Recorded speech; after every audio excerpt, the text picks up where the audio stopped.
handle the truth.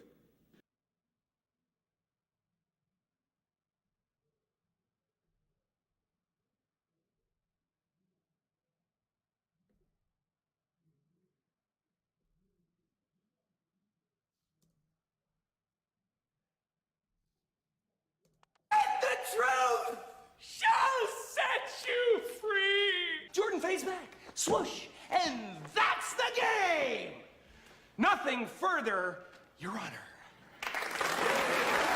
The truth.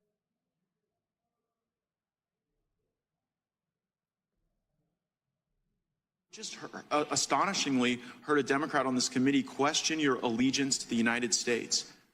How many tours in Iraq did you do? I did 2 tours in Iraq, sir. And for how many decades have you held a security clearance? For 2 decades, sir. Ever been called into question before? No, sir. And you also received the Employee of the Year award for the Charlotte field office, is that right? That is correct, sir. Did you receive any medals during your service for the Marine Corps and the United States Navy? I did, sir. As a member of the Marine Corps, I received 2, a Navy Commendation Medal and a Navy Achievement Medal. Seems to me your allegiance to the United States is pretty well established over multiple decades, wearing the uniform, fighting for our country, and I am proud that you continue to fight for our country as a whistleblower here, making a disclosure to the United States Congress. And Mr. Allen, is it your belief that you were retaliated against because you shared an email that questioned the truthfulness of FBI Director Christopher Wray? Yes, sir. And you believed that he wasn't truthful based on testimony he'd given to the United States Senate, isn't that right? Yes, sir. And in that testimony to the Senate, you believed that Christopher Wray indicated that there were no confidential informants, no FBI assets that were present at the Capitol on January 6th that were part of the violent riot. Isn't that right? Yes, sir. Please play the video. We're now going to hear from George Hill, who worked at the Boston field office. Hello? The SSA in Boston said they were going to a political rally, which is First Amendment protected activity. No, we're not uploading. We're not starting cases on these people. To which they said, well, we're going to call your SAC. And the SSA said, go right ahead. Because when you're pushing back, you know, you want to make sure that you have your 6 covered. So the SAC and the ASAC were intimately aware of these kinds of exchanges that were going on. And again, to his credit, Joe Bonavolonta said, no, we're not opening up cases on people who went to a rally. And I forgot a key part. The SSA for CT2 said, happy to do it. Show us where they were inside the Capitol, and we'll look into it. To which WFO said, we can't show you those videos unless you can tell us the exact time and place those individuals were inside the Capitol. To which the SSA responded back, and I was privy to these conversations firsthand. Why can't you show us? Why can't you just send us, give us access to the 11,000 hours of video that's available? Because there may be UC's undercover officers or CHS's confidential human sources on those videos whose identity we need to protect. So, Mr. Allen, you got retaliated against for the very thing, for saying the very thing that the Washington field office was telling Boston, when the Boston field office was saying, we're not going to go and investigate people that just showed up at a rally without sufficient criminal predicate. The Washington field office told Boston, well, you know what, we can't give you the evidence because it might disclose the very CIs and UCs that you are concerned about. But that doesn't surprise you, Mr. O'Boyle, does it? No, sir. And the reason it doesn't surprise you is that in a different part of the country, you saw that same pressure from the Washington field office. And did they ever try to get you to do something that was outside the normal order of law enforcement activity? Yes, sir. And what did the Washington field office try to get you to do that violated the law and regulations? They tried to get me to serve a federal grand jury subpoena when there was no proper predicate to do so. And the reason there was no predicate was because it was based on an anonymous tip, right? That's correct. And time and again, the Washington field office was trying to pressure you without corroboration to go start process on people. Isn't that right? Yes, sir. And so while I agree that January 6th was a violent day, a bad day, a day that nobody wants to relive, violence on January 6th doesn't justify weaponizing the government against people who were innocent and did nothing wrong. Thank you for blowing the whistle on that.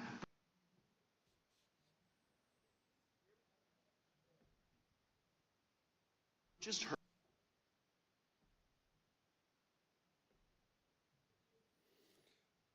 Welcome back, everybody. Welcome back. Thursday night, get right. Mr. Demetrius Knuckles ill, Thomas Freemy, and it is another Thursday night. And you guys just witnessed some amazing stuff, man. Some amazing stuff. But before we get into that, let me say good day, many blessings. I pray that your week has been going smooth. I pray that you've been out doing good things in your community, taking our messages and taking it out into the community, practicing that stuff out there, and just help uplifting people in these times, because these are some crazy times, people. These are some crazy times. So, good evening, Mr. D. What's going on? Uh-oh, I don't have no sound from you. No sound. Okay, there you go. You're real low, though. All right. You hear me though, right? Right here, right? You're getting louder. Okay. That's my microphone. But we about to turn that mic up, man. We about to turn that. While D gets adjusted. So tonight's show, we're going to be talking about this video. We're going to be talking about this video and what happened today, man, and amongst other things. But more importantly, what we just heard at the end of this video, right? And what we heard at the end of that video, which once we get D plugged in and get his graces, we're going to play the end of that again. That one specific part where he talks about the prosecutors knowing and still indicting under false pretense. So these are the things that, these are the messages that Demetrius and I, and so many others of us stress is going on in our communities. But we'll touch into that. But man, that video, that first video that you saw, got over 300,000 views already. Wow. You can hear me clearly? No, your sound is still down.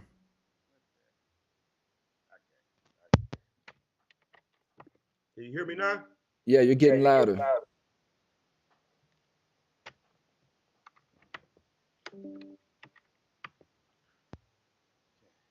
We have to get you a setup, man, that just stays there. So when you get in, it's Yeah, man. Okay. I can hear you loud, so you good. I can't hear you at all, partner.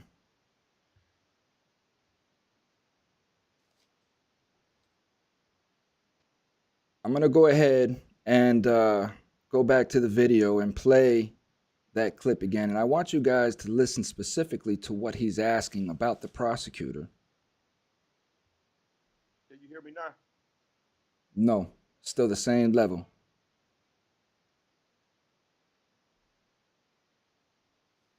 Astonishingly, heard a Democrat on this committee question your allegiance to the United States. Okay, there it is. How many tours in Iraq did you do? You should be able to hear me better now. Ali, without sufficient field. Tried to get me to serve a federal grand jury subpoena when there was no proper predicate to do so. And the reason there was no predicate was because it was based on an anonymous tip, right? That's correct. And time and again, the Washington field office was trying to pressure you without corroboration to go start process on people. Isn't that right? Yes, sir. And so while I agree that January 6th was a violent day, a bad day, a day that nobody wants to relive, violence on January 6th doesn't justify weaponizing the government against people who were innocent and did nothing wrong. Thank you for blowing the whistle on that.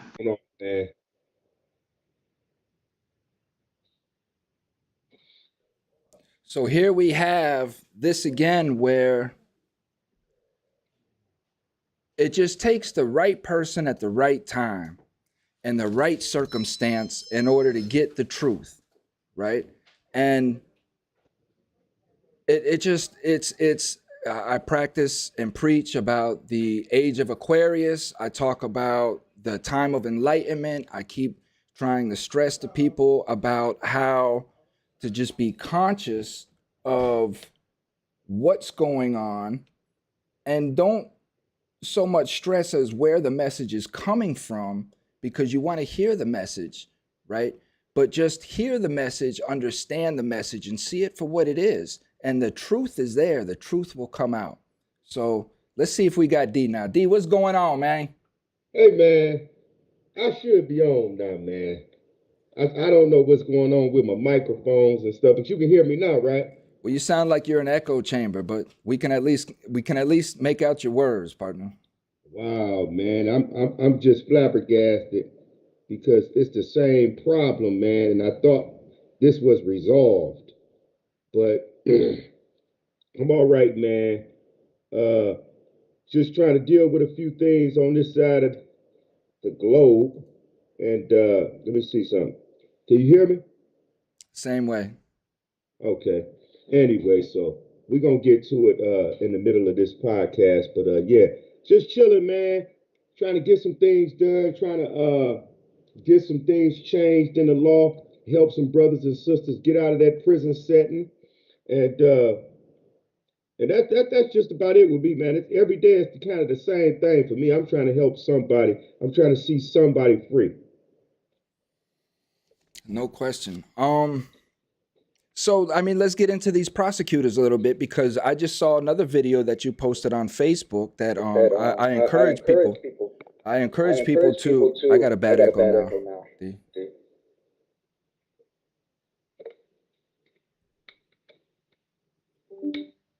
You good now? Hello. Yeah. Nope. Still same. I still got an Bad. echo. I don't know what the hell happened. Y'all gotta excuse us because this is traumatizing. This is traumatizing. Can you hear me? I can hear you. Yeah. All right. Any echo? No echo. It's good now. All right. We back, y'all. We back. Apologize for all the technical difficulties on my end, but one of these days I'm gonna plug this computer up and everything gonna be where it's supposed to be, and I ain't gonna have to touch nothing, adjust nothing. It's just gonna be what it's supposed to be. Period. So you guys, I encourage the watchers, the listeners, to find Demetrius on Facebook, Demetrius Knuckles, and look at the videos that he's been posting on his sites. And he's been having some critical conversations with not only top officials up there, but well, you go ahead and explain it, D. I got to fix your camera, partner. Okay.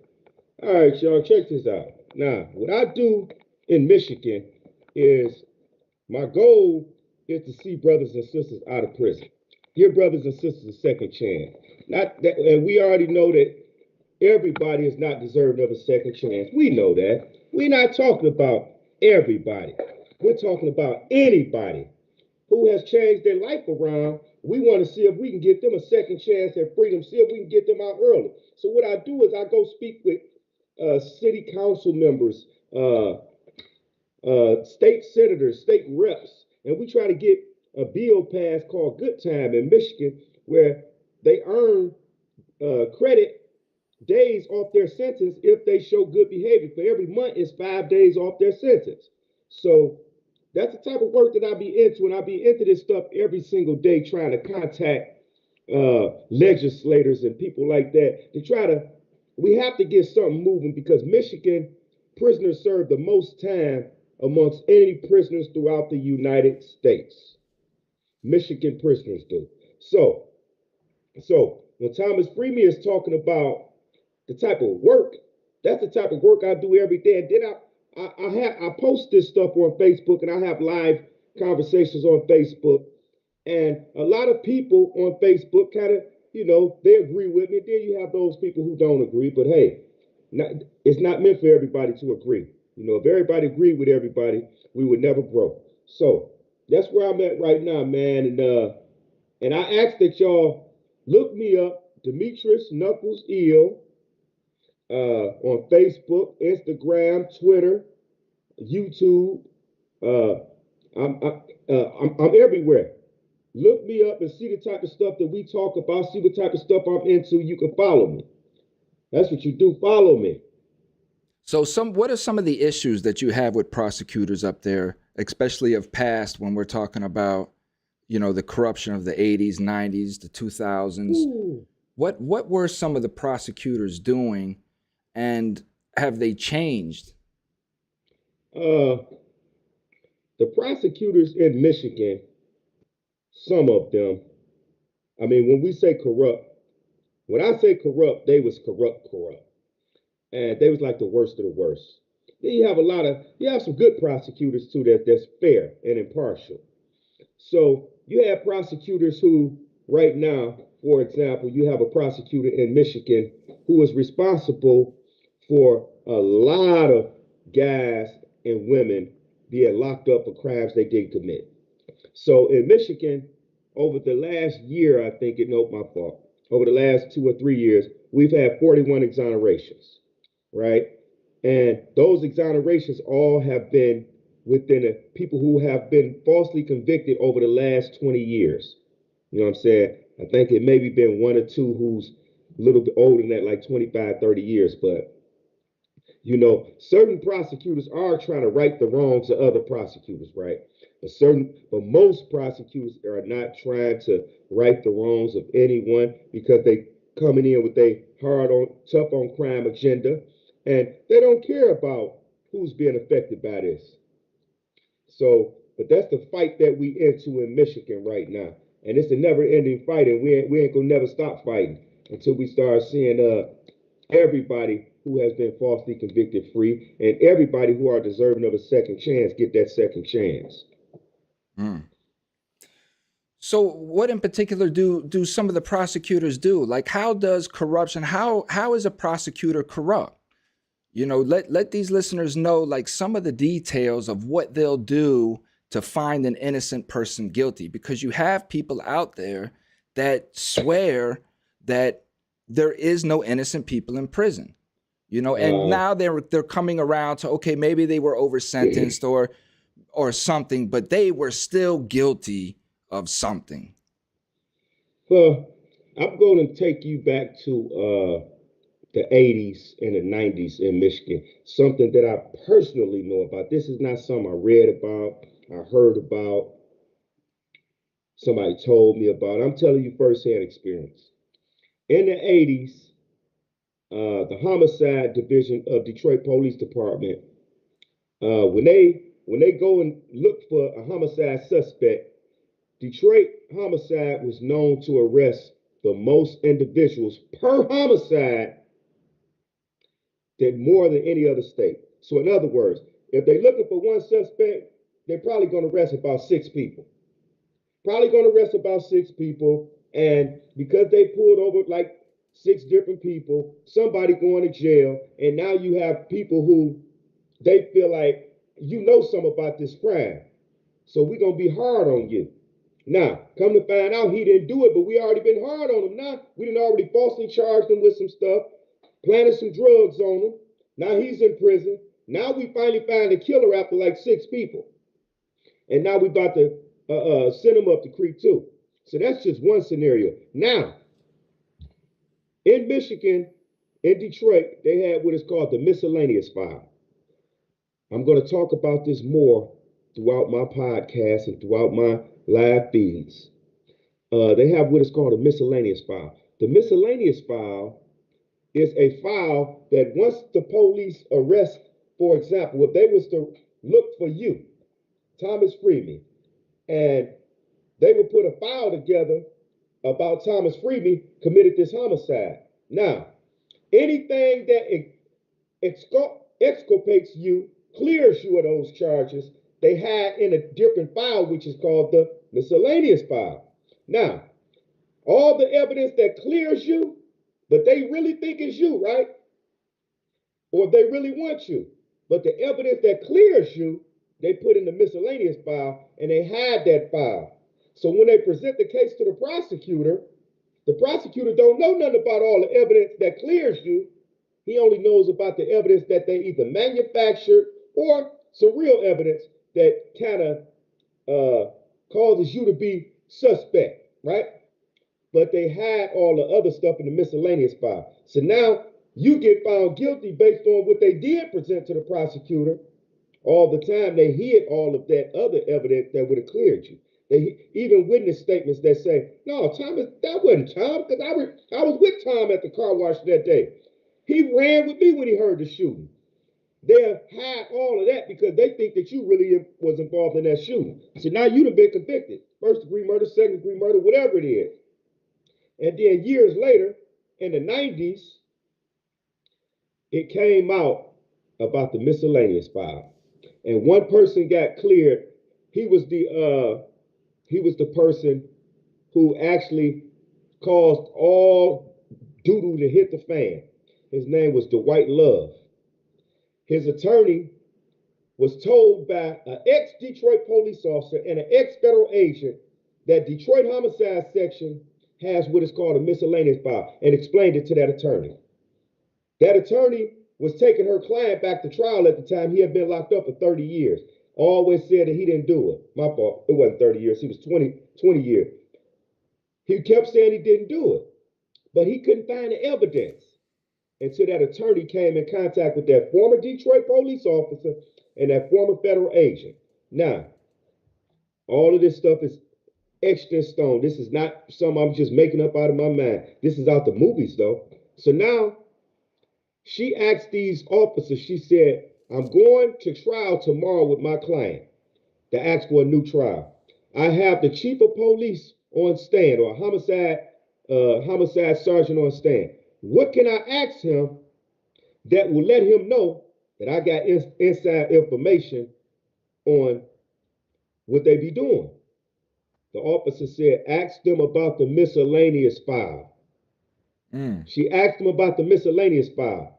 He admitted on stand that they do have miscellaneous files for every homicide case. The judge ordered them to turn over that miscellaneous file. They turned it over. It cleared the claim. He was released from prison. He filed a $30 million lawsuit, right? Watch this here. I'm going to talk about this more, maybe not as specific, but in general, because we're talking about corruption. He filed a $30 million lawsuit, Dwight Love. Well, he died.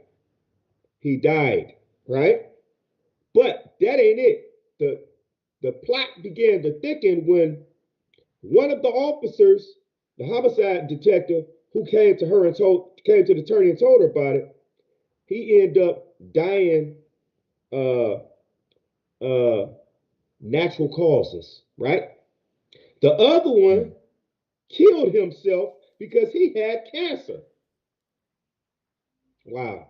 So everybody involved in the case died. She moved to New York, the attorney.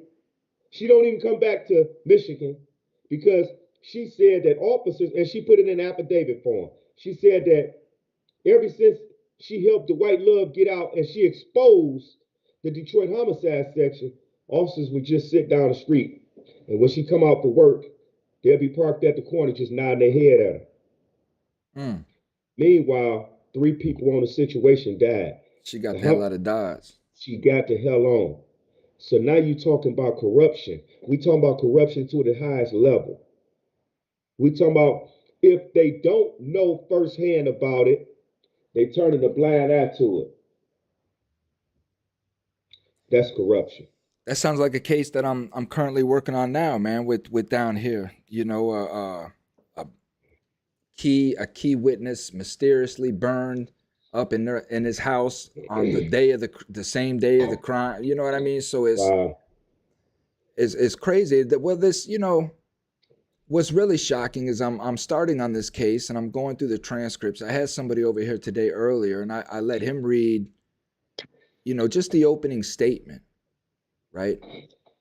So the opening statement is this prosecutor, and it's all pretty much lead, right?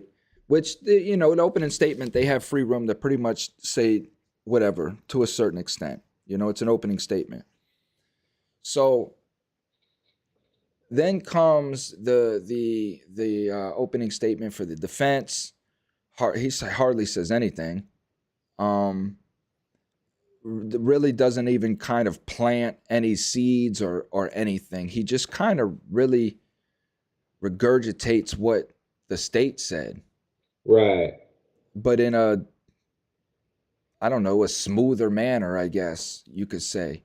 You know, it's just weird. And then the very first witness, which is a non-lay witness, which means that for the listener, a non-lay witness is any witness that is not a government, a non-government official, which is a U.S. citizen, you know, whatever. Right. So the only non-lay witness is the neighbor in this crime. Okay. Okay.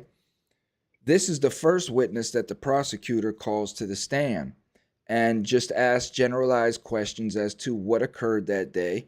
And the subject in question showed up at the house about 3 o'clock in the morning with an infant in his hands. They're neighbors, and she usually watches the kids, and his son was staying at the house at the time during this event. So, you know, he showed up saying, you know, my baby's head is gone. My baby's head is gone. Wow. You know, and then the lady came out and settled him down enough to understand what was going on and that it wasn't the child he was holding, but his girlfriend. And they called 911 at the time. The cops come, put him in handcuffs, instantly becomes a suspect. And from that point on, but the prosecutor just asked those baseline questions. She gave the story and then rested. And then the defense attorney passed. Wow. Didn't ask one question. Just said no questions. Not one question in a murder, decapitation murder. Not one question was asked of this only non-government witness. Wow. You know, the attorneys work with them too. You know what I'm saying? I don't care if it's a paid attorney or what. When they go golfing together, when they go out to movies, when they go to each other's wives' weddings and baby showers and all this type of stuff, come on, man. They scratch each other back, man. This is stuff that I know personally, man. Especially since I've gotten out of prison and I'm able to rub elbows with a lot of people. I see the friendships, right? And I know that in friendship, I don't want to see you fail. And you don't want to see me fail. So I'm going to scratch your back and you scratch mine. That's how we're going to do that to make sure that both of us are successful. And you know how that comes? It just came to me, right? So especially for all my corporate listeners who have corporate titles, you're in a corporate world. It's the same exact methodology, I guess you would put it, right? So to put it in context, you have this public defender that's in this case. Now, this is a small town in Mississippi. Everybody knows. I mean, a young lady got her head cut off. Wow. Right? And the head is missing. It's nowhere to be found. So this is a big deal. Everybody knows about this case. And now you are the public defender defending this black man in Mississippi at this trial, right? This trial is going to make this prosecutor a career. Whoever if he's not a career prosecutor already, which I'm sure he was, they probably put the top dog on that. Yeah. You know what I mean? But this was gonna escalate his career even further. This was a notch in his belt. So how that works is kind of like in the corporate world. The prosecutor is not gonna really say anything to the public defender, but it's just gonna be the public defender is gonna know. You know how when somebody comes up on you and just their whole context is to let you know an undertone message. You know, he may just come up and say, "Oh, so You're the guy that's taking over the case, or you got the such and such case, huh? Yeah, well, good luck with the public on that one, or whatever. Something slight to let that Right. public defender know, leave this one alone. Yeah. Those And, are bird whistles and stuff like that, man. and then what's going to happen is that public defender is going to know, and he's just and he's going to act accordingly. He's going to comply with that. And then that prosecutor is going to know that the public defender is complying with it. And then it's going to flip at some point. The prosecutor is going to do the same thing with this particular public defender. And it's what's called playing ball. It's called playing ball. And they just swap back and forth and they build careers off this. Right? Now, and it's not to say this is everybody. Of course not. There are people out there doing stupid things. And again, that's Demetrius and I's responsibility as being community leaders, is to be out on boots on the ground, trying to attack these knuckleheads as well, and trying to educate them as to not to get in this game. But we're attacking both sides. We're attacking both sides. We talk a lot about going into these offices with these prosecutors and things like that. And we maybe need to start talking more about what we're doing in the community, because we do spend a lot of time on government officials and not enough time on our community. And that's where a lot of the focus needs to be at as well. I agree with you there. I was just at a town hall yesterday, and the town hall was called Bridging the Gap. And Bridging the Gap was about bridging the gap between law enforcement and communities, right? And so we had two state police, the lieutenant and the guy that's under the lieutenant, whatever he is. It wasn't a sergeant though. And he was commander of the post and then a lieutenant. And we was talking about being in the community, being active in the community. And and I kept telling them when I got the microphone, I kept talking about how the media has indoctrinated us. I mean, they have inundated our memory, our vision with images of police doing stuff to people. So now we automatically have this disdain toward law enforcement because the media have fed that image to it. That's not to say that a lot of them don't do that, but I'm just being honest. This is common sense to me. There's more good police than there are bad police. There's more police who don't engage in assaultive behavior, insultive behavior, harassing behavior, and things like that than there are those that do. And so I was bringing this fact up, but I was showing how the media plants these seeds in our minds and nurture those seeds. It's called indoctrination. They indoctrinate us with the idea that the police is bad. All of them are bad. All of them, and they indoctrinate the police with the idea that all of us are bad. Watch out for them. They're doing this and they're doing that. So they have taken away, the media have taken away our ability to reason on our own, our ability to see things for ourselves. So again, that's not to say that I'm not talking about the system. The system is morbidly corrupt, as I said yesterday. The system, it's like having a car and the engine is terrible. It's corrupt, but the wheels is good. The wheels is what really get the car going. Because without the wheels, the car ain't gonna go. The engine will just run, but it's not gonna go anywhere. So you have a lot of police that are doing good, but the system is morbidly corrupt, and there is nothing you can do about it because it's set up to go the way that it's going right now. But the wheels can look good, and the wheels know their purpose. And so they keep the car going. Not because they want to be a part of the corruption of the engine, but because they serve in their purpose. And so that's what we was talking about yesterday, trying to bridge that gap between law enforcement and community, telling law enforcement, if you're a good guy, you got to be in the community. If you one of the good cops, you got to be in the community. Come on, that's what good cops do. They understand and speak with the community. So yeah, we was going there though yesterday, man.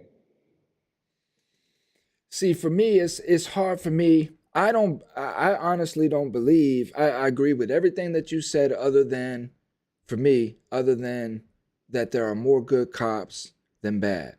And the only reason why I say that is because if for me, if that was factual, we wouldn't see or have what we have, because the good cops would have the bad cops in control.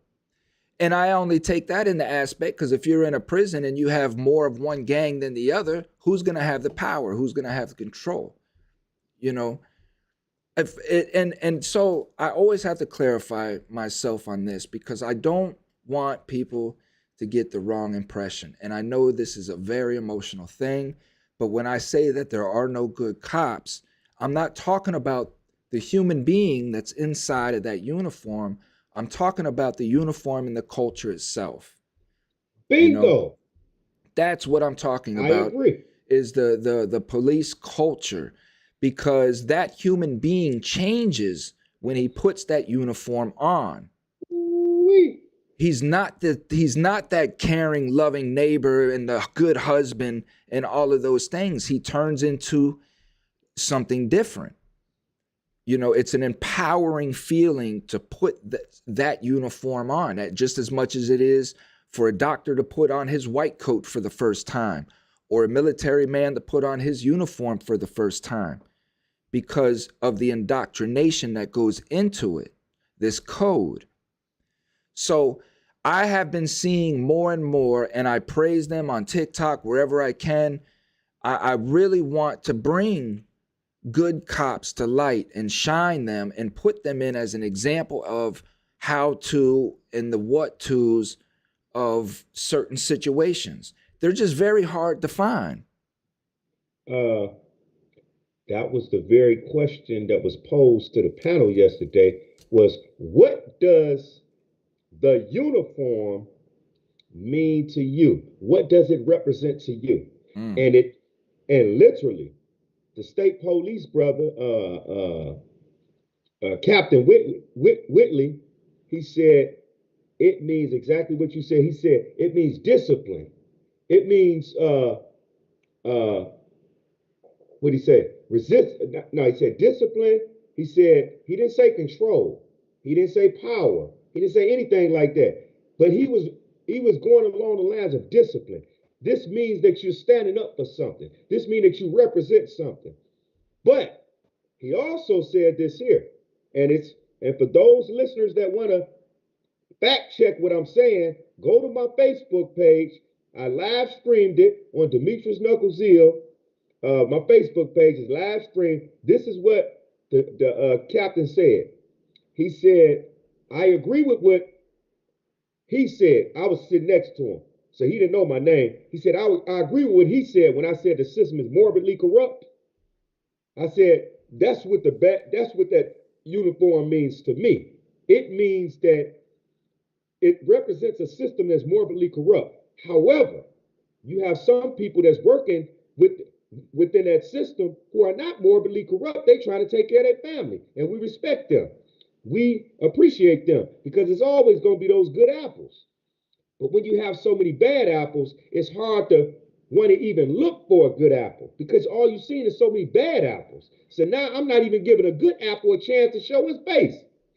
And so that was literally the question posed, was what does that uniform mean? And I'm talking about both state police guys talked about what it represents to them. It represented that discipline. It represented that authority, not over someone else, but themselves. He said, because he was talking about, he said it irks him to see his son slouching seats. He said he's telling his son, sit with your back straight up. Stand straight up, man. And the other state police guy said, he echoed it. He said, for example, if you see the guy, he said sloppy, he used the word sloppy, with cake all on his shirt and stuff, talking about the police. He said, you're going to think, wow, he ain't professional at all. That's the word he used, professional. He said, he ain't professional at all. He said, but if you see one of us with a tie on, we got our hat on, we got our clean clothes on, you're going to say, wow, he's businesslike. He's professional. He said, that's how we want to present ourselves. Real cops. That's how we present ourselves. We don't present ourselves looking like somebody off the streets. We present ourselves like we're someone who's to be looked up to, admired, respected. And I agree with him 110%. Because not all that, just because you dress right don't mean that you deserve respect. I'm not saying that. But I'm saying you're more likely, and we're more likely to automatically give someone respect if they dress properly, if they look professional, than we are giving one of them police that you can say, you just get an eerie feeling about that police that he just ain't right. And he might be the good guy, but you ain't gonna really accord him good until you actually deal with him, if you ever deal with him. But the other guy, it's just like the video that that I sent you with the cops up there in the Bronx. oh yeah. All of those cops were fat, shirts hanging out. You know what I mean? All those cops were just. It was just, they were just sloppy, and they were no different from the dudes on the street. That's right, and that's what they were talking about right there. The one cop even squared up with the dude. Like I'm like, man, these people are squaring up on the street. That's the mentality that he was talking about. For me, that uniform represents compliance, and that's a powerful question to ask these people. And that, man, I envision that being like in an auditorium, right? With the community in there.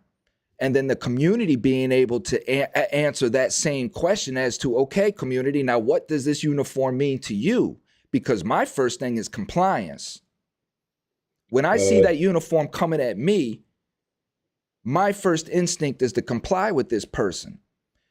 You know, we as the community, when we see an officer, this is the aura, the ambiance that they have created for themselves. You automatically become anxious, you become fearful, you try to get away from these people, right? And you know, let me tell you something, D. Before I went to prison, I had bought me a cop car, right? I bought a cop car, I bought a 2004 Crown Vic, white with the black rims, the steel hubcaps, the spotlight, and this is what I was running my dope in. That car was the safest car that I have rode in to that point and probably will ever ride in, right? Because in that car, when you're driving down the road, nobody messes with you. Nobody passes you. People putting on their seat belts around you. People putting their drugs out. They're throwing their drinks out the window. You know what I mean? Like nobody is around you. Nobody passes you. Right. And that gave me a sense of power. That gave me a sense of power to know that I could mess with people in that way, because that's what I was doing, man. Listen, as soon as I got the car, it was me and my homeboy. As soon as I went and picked up the car, right? It was early morning. It's like 8 o'clock in the morning. I'm messing with all my homeboys. Nobody knows I got this car. I'm following people around. I'm pulling up on my homeboys. I'm doing what we call heart checks. You know what I'm saying? So I would catch my homeboy making a jug at the house. He'd go to knock on the door and I would come up and slam on the brakes and he would just take out. You know what I mean? And then, man, we were just getting zooted, running around in this cop car. I took one homeboy on a high-speed chase. Right? He's calling. I swear to you, man, I can't make this stuff up. He's calling my homeboy that's in the car with me. I'm taking him on a high-speed chase. He's telling my homeboy, man, he's got the feds on him. He's gone. All of this stuff. Man, that was a great day. But it was a dangerous day as well. It's just kid stuff. But what I'm saying is, I know I got a taste of what it is to control a crowd like that. These police have that all day, every day. You know what I mean? And how do you not fall into that custom? So this is why when we see these cops now, they always want that power over you. This is why in a crowd, you always see them, you always see them in their uniform. They're always showing up with their guns. They always got their badges out. You can point a cop out a mile away. That's funny because I'm going to tell you something. Most people, most young people, and a lot of older people that I actually talk to, they think I'm the police because they say that's how I carry myself. They say that's how I carry myself. And then my partner that I be with, they when we together, they really think we the police. Listen, so I get what you're saying about that power, that respect, because when they see us, it's like they think we the police automatically, man. I'm talking about, I done had a lot of young guys say, man, you the police, man? I'm like, no, man. I said, I'm not the police. They say old school. You lying, man. You the police. You look just like the police. You walk like the police. You talk like the police. And then, because I do security too. Yeah. So they like, man, listen, even y'all gear is all like the police, man. I'm talking about, and I get that all the time from older people. They say, yeah, you do look like the police. If I didn't know you, I would think you the police. And I'm going to tell you something, man. And I say this with all sincerity. People thinking that I'm the police have kept guys off me, right? Mm. Because it's been a few times that people tried to rob me. They tried to rob me on a few occasions, right? And I think that because a lot of people think I'm the police, I look like the police, I walk and talk like the police, that kept me off limits to people, right? And I like it like that, right? I like having, just like you said, that type of power and that type of idea held over people's head that it makes them stop. I like that because if that's what's going to keep people from robbing me or trying something on me, I don't care. Think I'm the police then. That's how I look at it. My whole thing is just the thought process, the maliciousness behind the thought process. And this is why I urge people to stay conscious in what your thought process is and what it is that you're doing, because that is how you keep power like that in check. There's nothing wrong with having it because, like you say, you can utilize it in certain aspects to save your life. But if you're using it to hamper somebody else's life, to hold somebody else down, or to benefit off somebody else's life, then those are malicious intent. That's a malicious intent. But it's a tough thing, man, when it comes. And then when we talk about our prosecutors, right, the power that these officers have, these prosecutors are the pinnacle of it. They're the top dog, and this is why everyone that I've ever ran across is the epitome of narcissism. I agree. They are elite. They think that they know everything, and they think that they're righteous. That's the main thing. They think that they're righteous. Right. They think that they are righteous people, and that what they're doing is in the name of protecting the community, and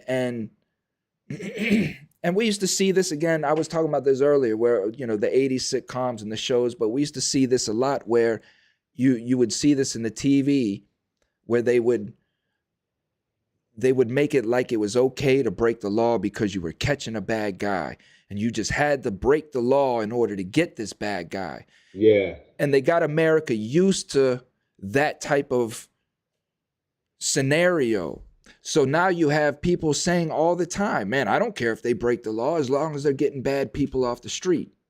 Yeah. But who's making that determination as they're bad people?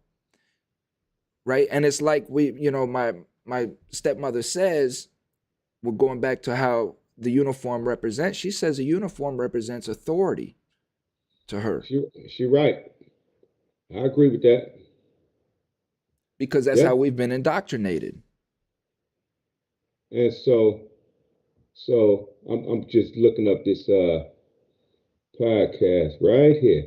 And you know, my stepmother says, because as we talked long and hard, and we got deep at that town hall yesterday, especially when one of my close friends said he was sitting on the other side of the state police, especially when he said what it represented to him. He said,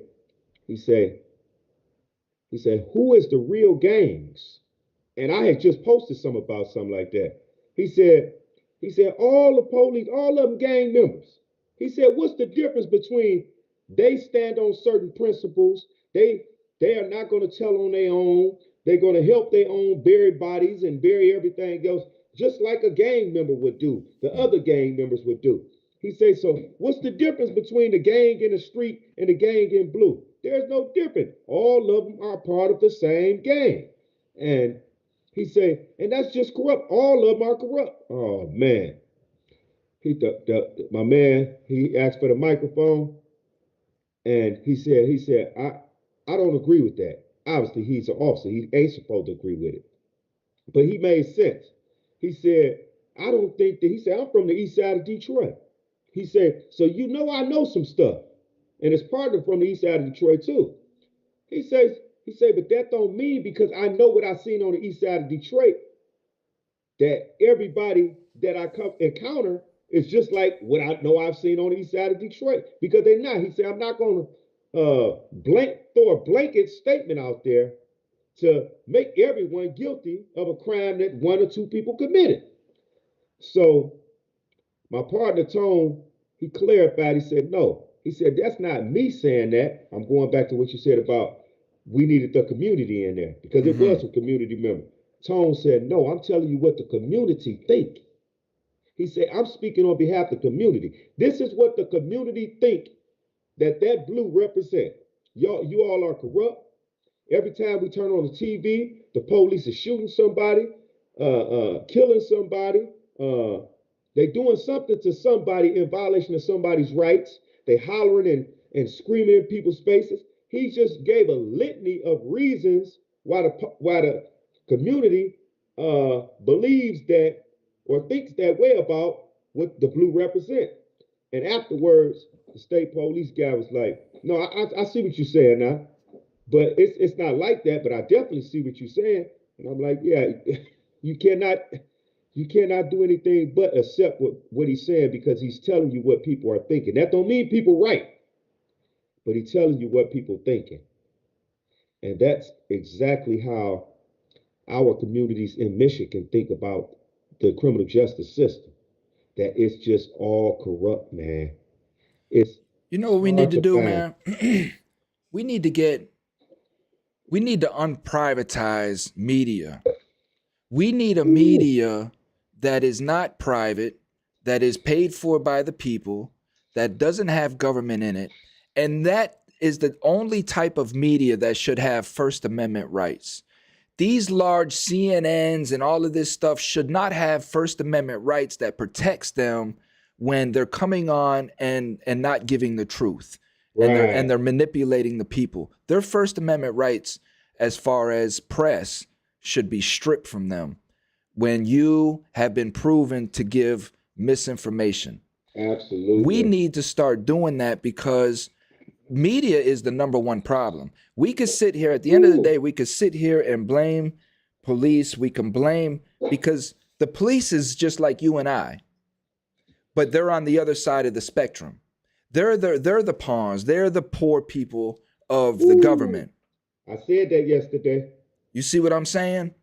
They're the ones that are expected to go out and push the dirty work of the government. This is, again, the compliancy that I see in the police. This is what your job is. The Supreme Court came out and said that several months ago when they said, when that homeless man died and then police didn't help them and the nation uproared about it. And the Supreme Court came out and said that the police aren't there to protect you. That's not their job. They're not there to serve you. When they said that, that made a stand. So if they're not there for that, then what are they there for? They're there for compliancy. They are there to make sure that you stay in your place. Yep. So these are the frontline workers. They are the poor people of the government, and then the chain works itself up there till you get all the way to the head honcho, the big guy. I said that yesterday, man. I literally said, I used this term. I told the captain next to me, I said, y'all peons. I said, like, we peons to the government, we are peons. I said, y'all are peons. I said, because they implement doctrines for you to follow to indoctrinate the people, while they're not even paying you what you worth. I say, police do a certain job, and you can believe that those higher ups receive so much more money to pay y'all, but they don't pay you because they steal the money, because they use y'all as pawns. And I told him just like that. He said, I agree. He said, I agree. And that's literally, that ain't me just saying how some emotional stuff. I'm spitting facts. This is actual facts that has been coming out for years and years about how they literally look at these police as they nothing, man.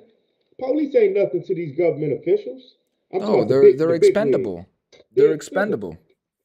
They're expendable. That's why I say they're just like us, but on the other side of the spectrum, right? So it's understanding that, and not only that, but it's the officer understanding that as well. You know, this gets into like what I say about people that own these wrecking companies, these tow truck companies. You know what I mean? Where these repo companies, you get an individual that wants to start a repo company and make a living for himself going and ripping his neighbor's car out of his yard for this big bank, because the big bank can't do it. Right. The community cannot see Bank of America or whatever bank on a car or a tow truck ripping people's cars out of their, because guess what? When it comes to get a car loan, you're good. Well, I'm not going to Bank of America. I just saw that damn tow truck ripping. No. Right. Because when you see a car on a wrecker or a tow truck, you're not thinking about the bank. You're just thinking about, you may say somebody's car got repo, but they cannot make that connection. Right. So you have these individuals, these American citizens. I have disdain in my mouth when I say that towards these individuals. I'd rather accept an illegal immigrant than these people, because they would rather put food on their table at the expense of their neighbor, knowing that the bank probably put them in some crazy ass loan to begin with. Yeah. Took advantage of, an ignorant person. Again, there's no excuse for ignorance, but there's also no excuse for manipulation of ignorance as well. We also got to understand that, first of all, we have Rose who says she can't hear me.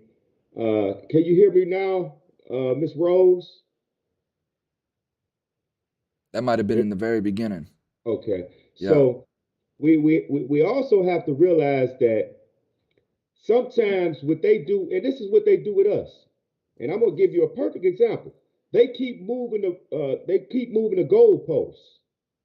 I'm talking about, as soon as you think you're doing right, they create another law to make it look like you're doing wrong now. So now you abide by that law, and you're doing good under that law, and you about to succeed under that law, and they move the goalposts again on you, right? And here's a perfect example. 1986, my brother got locked up. Back then, the little tags on the license plate? Yeah. That was a misdemeanor. Well, he got out in 93, right? Talking about the little registration stickers. Yes. Okay, yeah. Now, back in the day, those were misdemeanors. If you got a fake tag on your car, people sold them on the side of the store all the time. Now, when he got out in 93, they changed it to a felony. So now the misdemeanor crime, because you never wanted to be a felon. So I'm not me. I'm just saying, a guy thinking like, I ain't gonna never commit a crime like that. I'm gonna stick to these little small crimes. So now you thinking you're doing that small crime in 93 that you was doing in 86, and you get caught up, and now it's a felony. So they keep making laws to try to control every single movement you make. This is why I posted that one video about the female whom the officer was trying to force to sign a ticket. The ticket, right? And little heifer. I call her a heifer. It does say that you can be arrested for not signing the ticket. It does, but you ain't got to sign no ticket, and you're gonna beat it when you go to court. Because guess what? You got freedom of speech. What I say is this. I tell people this. If you have to sign the ticket to prevent yourself from going to jail, sign the ticket. But sign on the ticket signed under duress.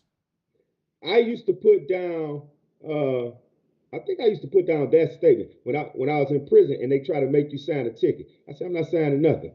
When I got out of prison and they was profiling me, I was driving, and he just flat out lied on me because he ran my plates and seen that I was just got out for murder and all that stuff. And he pulled me over, said that I failed to stop at the stop sign. All while he right behind me. I failed to stop at the stop sign. I failed to put on my blinker. And at the time, I'm like, you know what? He came to my car and he said, can I get your license and registration? I give him that. He said, you didn't put on your blinker, failed to stop at the stop sign. He said, and you just turned the corner. And I said, I did none of that, man. He said, I said, ain't no warning? He said, no, I don't give out warnings. I said, well, man, get the hell away from my car and give me my ticket. Just like I know the law. See, they can play with somebody that don't know the law. I ain't got to sign nothing. I said, give me my ticket, man, and get the hell away from my car. He said, I'll be back. He went and got that ticket. He gave it to me. He said, would you like to sign it? I said, man, give my ticket and get the hell away from my car, man. And he got the hell away from my car. Because one thing that I know the court is not going to tolerate, and this is why I said, you don't have to sign nothing. Because if we bombard the court with tickets, with these type of tickets or arrests, the jails, full of jails up with people because they didn't sign a misdemeanor ticket, do you know how much in debt the system would be? Absolutely. So somebody have to step up like that female did. She got scared after she realized that officer he was gonna manhandle her and everything else. But if we would just stand up, because first of all, we have freedom of you don't lose your freedom because you was arrested.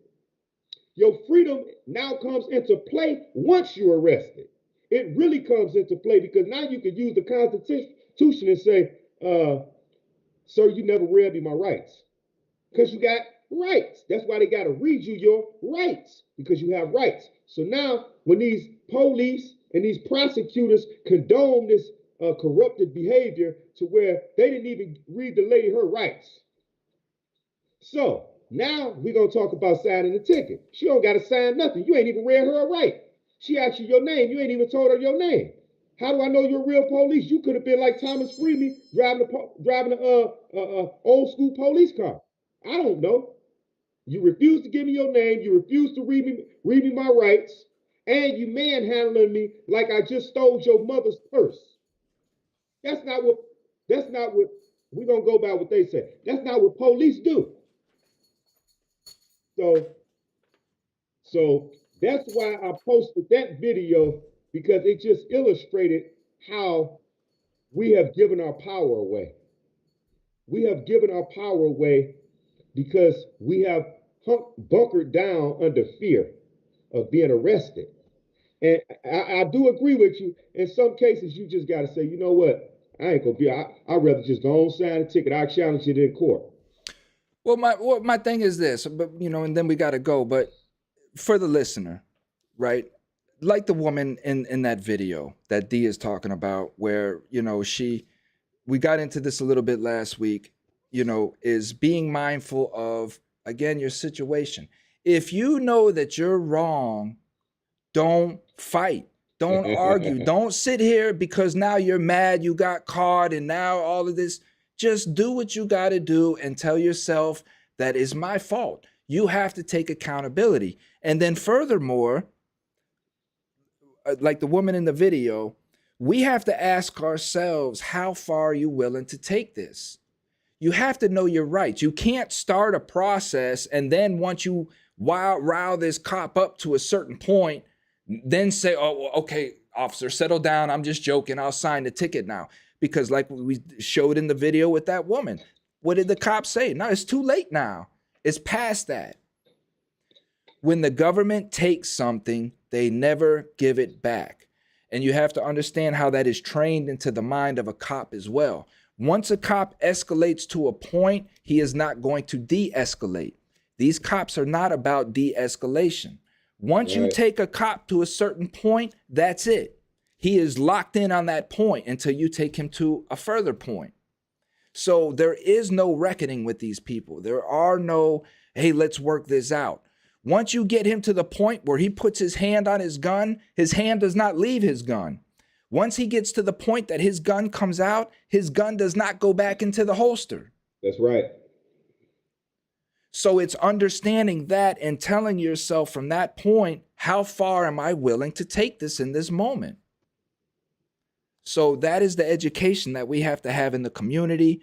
If you feel that you've been wronged, you know, just bite it, swallow your pride in that moment and know that just to stay quiet, know that your rights have been violated, and then get a hold of a nonprofit, get a hold of an attorney, get a hold of somebody to say, has my rights been violated in this sense?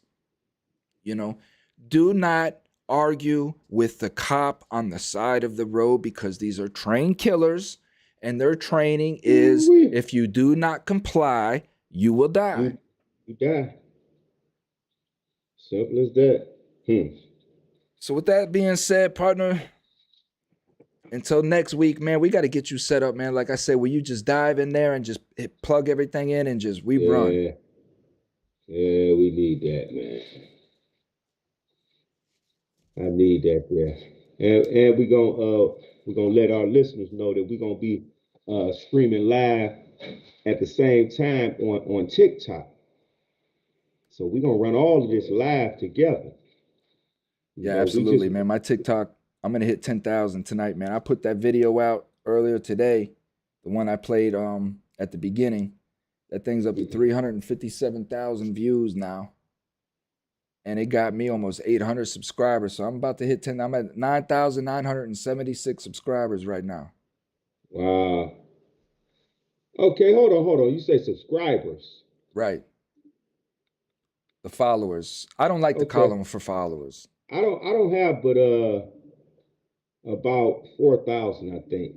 Yeah, you're climbing. I'm telling you, it's gonna get harder. When that number starts to climb, it gets harder. It gets harder. Yeah.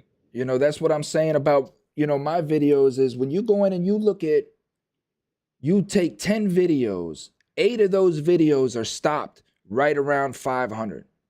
Sure. You ain't lying. So they have, TikTok has a throttle at the 500. Now, if you get over that 500, it may run to about 1,000 or so, but then it's going to stop again. But this one, every once in a while, boy, you get you a runner and that thing will just take off. Yeah, I got a few runners.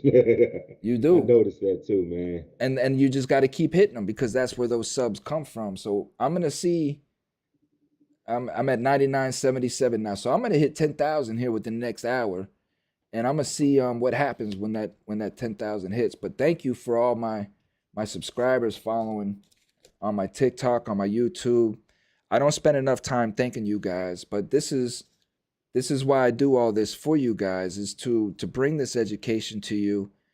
I'm a very extremely busy person at this time, and it's only getting worse. So my content may become a little more spacey. I really don't have the time to put my heart into it. Hopefully, you know, some things will loosen up and give me back my freedom to where I can get back, because this is my passion. My passion is reaching out to the people, having these discussions, creating discussions, and just introducing wonderful people out there, man, that the world really wouldn't see without my channel, honestly. Absolutely. I definitely agree with that, man. That's what I try to do, man. I try to put faces on voices, man, and sometimes put voices on those people who can't speak for themselves. I try to let someone else speak on their behalf because there's too many people out here, too many people incarcerated too, that are voiceless, hands cuffed behind their back. You know, they scared to say something, but they want to say something. So we step up and we try to be that voice. We try to be that motivator, that inspirator. We try to do what we have to do to help people feel comfortable in their own skin and know that they're not underrepresented or non-represented, but they are fully represented by people like us who are in this fight to win and not in this fight for accolades and things like that. Yeah, amen. Because if we were, we'd have hundreds of thousands of subscribers. If that's what it's very easy to get in the profession that we're coming from, because we can really glorify prison in that sense, and that's what people like. But that's why we stay away from that stuff, because it's nothing to glorify. But with that, thank you, brother, for getting in at the last minute, diving in the seat, man. I know, like I say, we're busy people, man, and we keep it moving. So thank the listener for having patience with us in that and getting things straight. But until next week, you guys stay safe, stay blessed, and look out for the person next to you, man, because the little time that you spend can create a lifetime for them. So, absolutely. And love you guys, man. stay up, peace, and always pay attention to all these organizations on the ground doing this work. Please lend a helping hand, a donation, volunteer work, whatever you got to do, from Coming Home Coalition, Nation Outside, Mass Liberation, Michigan Liberation, and any other organization that you think is doing the right thing. Support them. Absolutely. What I'm going to work on is trying to get I want to get a banner going across the bottom of all these organizations that people know that if they see this organization on our channel, it's a reputable organization that they can donate to. Because you bring up a good point, and I was discussing that earlier, is, you know, these large foundations are the ones that get all the money because they're the ones that have the money to spend on marketing and all that. And that's Right. who's in the people's face, but they're not the boots on the ground. The Right. boots on the ground is Damon Thrash, Mr. Demetrius Knuckles, me, Larry Smith. There's a whole bunch of us that have boots on the ground that by the time that money gets to us, it's 3 cents on a dollar. right. You know, and we're the ones out here, you know, the pawns. So we got to get out here. D, thank you, man. I love you. Stay safe. Yep, The rest yep. of the world, thank you. Stay safe. All my countries that have been tuning in, thank you, guys. Keep it growing. I love you guys. We're all one, and we out. Peace.